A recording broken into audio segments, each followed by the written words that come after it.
Едно видео от градинката. Днес е малко облачно. Ето я марулята. Тиквичките. Едната само се е показала. Доматито, новозасаденото.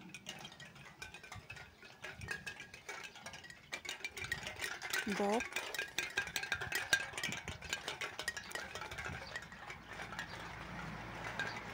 Пипер. Тук червено цвекло и чубричка.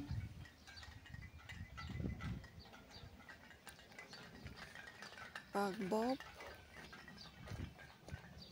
Лук. Бамя. И маленьките. Навън имаме перуники. 5 сливки. А тук има лозички. Малко юки, лопуш, хризантеми. Обаче миналото лято част от малините изсъхнаха от сушата. Сега ще ги подновяваме. Тук навън малко невен е изникнал. Това е хрян. Лешника, но му е изсъхнал единия клон и се надяваме да е само един клон. Лешивата трева, обаче охлювците я харесват и се разхождат. Малката черешка, навън е малката вишна, малката круша. Миналата година имаше 3 круши, но тая година май няма да има никак. Навън има праскова. Това е кайсийка. Пак е мъничка. Още една малка круша. Навън имаме още една вишна, една слива. Тая черешка.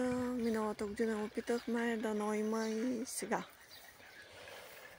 Лавандулата е напъпила. Това е прасковката, която съм си посадила от костилка от татко. Ето ги малинките, ягодите. Обрахме първите, опитахме ги. Много са хубави ягодките. Много са хубави. Само, че аз тук съм ги брала вече. Тук там само съм виждала за червени. Картофите, граха, зеления лук. Тук са подправчиците. Мащерката е цъфнала. Тук е френското грозде. Уж купувано за бяло, за черно, за червено, обаче май не си отварят на цветовете. Това също е напъпило, скоро ще цъфне. И тук облещения петко е много красив, като цъфне. Джоджен. Тази годишния магданоз, малко бавно, обаче вече никне.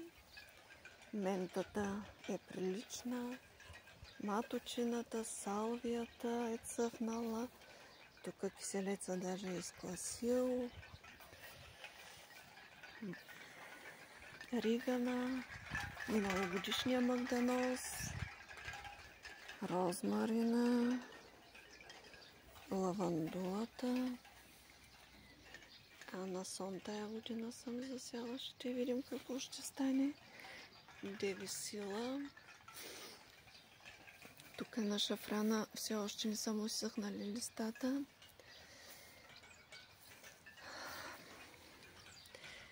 Морсалския чай, Ейделвайса и още малко девисил. Така, тук какво имаме? Имаме някакви тревички, мушката. Новата ми тревичка. Ето я. Новата. Тук мушката е хризантеми, обаче ще по-късно ще се разлистят. Старата тревичка. Малкото кученце и малкото карамфилче. И клематиса. Клематиса е цъфнал. Малко от дъжда. Това е борчето, което украсихме за Коледа и си го засадихме. И тук си му хареса и доста добре. Така. Божура. Така.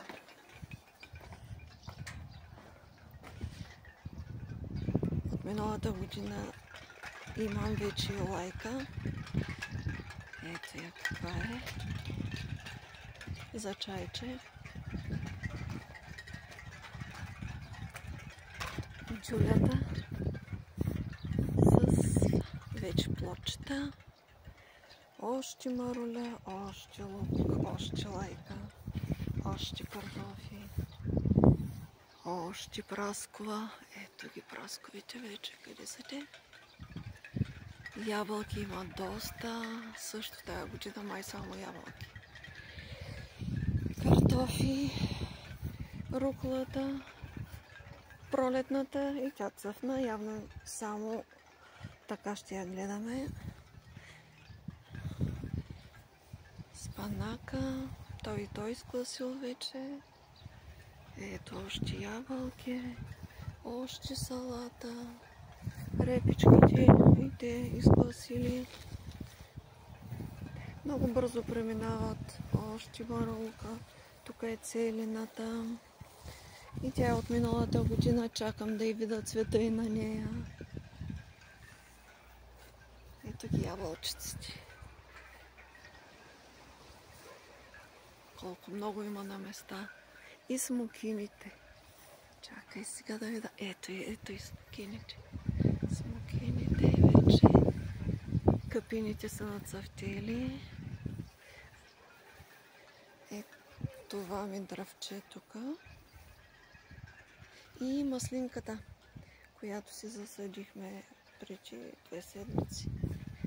Явно сега дъжда малко е полял. Така, хортензиите.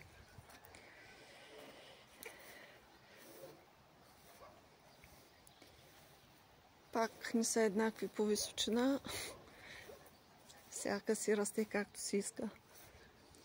Тук имаме хризантемки, пак облещен петко, вечерна иглика розова, хризантемки. Като цъфнат с мушкатата и хризантемките става много красиво. Тази персийска метлична.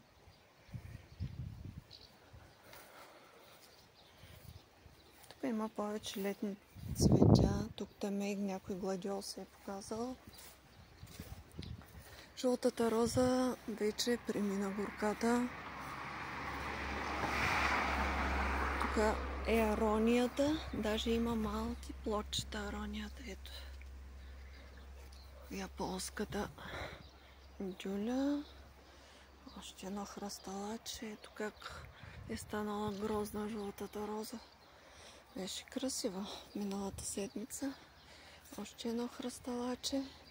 Тази роза е много красива, но още не е цъфнала. Дамското сърце прицъфтя. А какво имаме още? Белия здравец. Само че той нещо не иска да се разпространява. Така, ето е градинката. Това е розовия храс. Жълто-зелената роза. Много интересен цвят е наистина. Кученце. И тук цялата красота. Розова. Божурите, лилиумите тая година. Миналата есен ги разсъдихме. И хуйхерите, как са нацъфтели и те. Божура. Още кученца. Още петко. Мини розите, горкичките съвсем мини. Още кученца. Още карамфилче. Оп, само да мина за тая красота. Ето я. Розата дърво.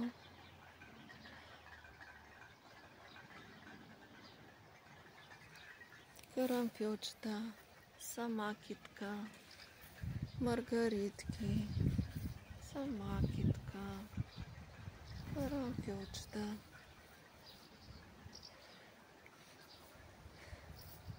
Тук какво ли ни е пораснало? Ще трябва да се опливи леко и да му се добавят нови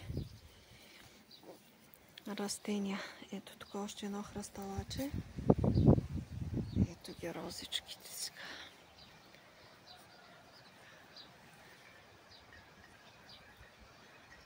Малко по-отдалече. Много ми се иска тази пепел от рози да стане гъста като другите две, обаче явно те са по-агресивни и тя не може.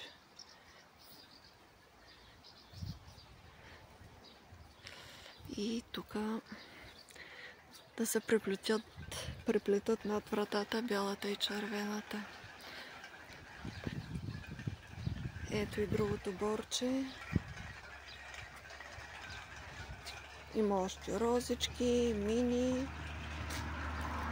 Голямото ми борче. Голямото, което стана наистина вече много голямо. Тодор не иска да го постригва.